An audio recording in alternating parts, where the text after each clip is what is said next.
Mousa Dembélé, who's probably the best player I've ever seen play football. Who's the best player you ever played against?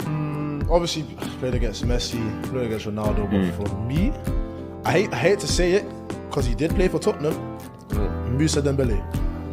No. Okay. This keeps happening. Why this keeps happening? Rudiger said it. Alex has said This Kevin De Bruyne has said this keeps happening. Professional footballers claim that he was better than Messi or Ronaldo. On the other hand, football fans claim that it is an inside joke that people have no idea about. But how it really is, listen to the story. Mousa Dembélé, the best football player you've never heard of. It may be hard to believe, but for professional footballers, Mousa Dembélé could actually be a great challenge. But why it was like that, you will find out in the next part of the video.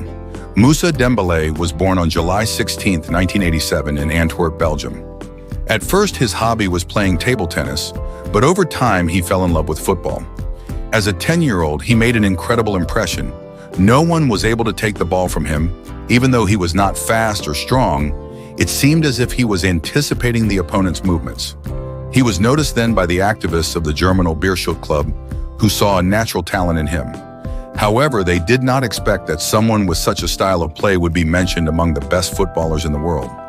Interestingly, I think he was the first player in my video series. Mousa Dembélé didn't stand out in the academy. He didn't make amazing statistics and was rather average. Despite this, his technical talent was noticed by scouts from Willem II Tilburg, and at the age of 17, he moved to the Netherlands. He went straight to the first team, where in his first season he played 14 matches and scored 1 goal. He played then as a winger or offensive midfielder. Despite not making amazing statistics, the opponents had huge problems with him. He didn't do any tricks, and yet he passed everyone just with his body balance. In the same year, he made his debut in the Belgian national team in a friendly match against Slovakia. His debut in the national team accelerated his transfer to AZ Alkmaar for around 300,000. The initiator of this transfer was the then AZ coach Louis van Gaal, who saw that Dembélé was indispensable to his team. He immediately became a key player, playing as a deep striker. In his first season, he played 33 matches in Eredivisie, in which he scored 9 goals.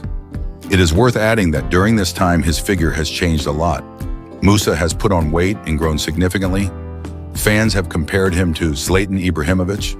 Over time, he was moved to the center of the midfield, where he performed phenomenally. In the 2008-2009 season, he won the Dutch championship. He scored 10 goals that season and became the best scorer in the club. A year later, he won his last trophy both with AZ Alkmaar and in his entire career. Mousa Dembélé won the Dutch Super Cup and then changed clubs. He went to the Premier League, more precisely to Fulham, where he began to inspire fear among the rivals. He made his league debut coming off the bench against Manchester United, but did not show anything special. He gave a sample of his abilities when he first appeared in the starting 11.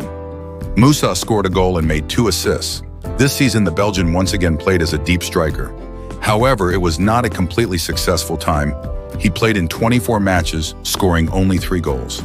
Martin Jol discovered that Dembélé is best as a central midfielder and developed his talent a lot, playing a total of 45 matches and scoring 2 goals. He was also chosen as the best player of October this season. Over time, more and more rumors began to appear about his transfer to Tottenham, which he commented with the words, "I'm happy at Fulham. I'm making progress under Martin Jol." Despite this, in August, Tottenham activated the buyout clause and brought him from Fulham. The club said goodbye to him very warmly, and Mousa shared with the fans an emotional post.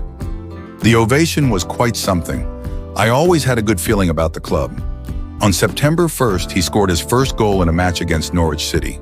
Even then, opponents were afraid of him because although he did not have speed, he had great ball control and a large body, which translated into it being very difficult to take the ball from him. For the fans, it looked more like he was nodding in slow motion, and yet he passed everyone. It is for these 2 reasons that he is highly appreciated by other footballers due to his dribbling and his figure. For the next 2 years, Mousa played irregularly, not always running onto the pitch, only to become a great star of the Premier League in the 2015-2016 season. "Without Mousa Dembélé, we do not exist," said Mauricio Pochettino. He had 83 dribbles and 104 interceptions, the most in the team. Unfortunately, after a great season, he began to suffer from injuries that lasted for years. Despite the injuries, he was still a key player, but more and more began to appear in 2019. He left Tottenham because, as he himself put it, training in this club was too hard for him. He said that he was not able to give 200% every day. From the English club, he went to the Chinese Guangzhou R&F, where he played for 3 years, after which he ended his career. It is also worth mentioning his national team career because he played 82 matches and played in 4 major tournaments, but he never achieved anything significant with the national team. I hope I have shown you who Mousa Dembélé is and why he is considered the best. Write in the comments who you would like to hear about in the next episode. Leave a subscription so you don't miss the next video from this series.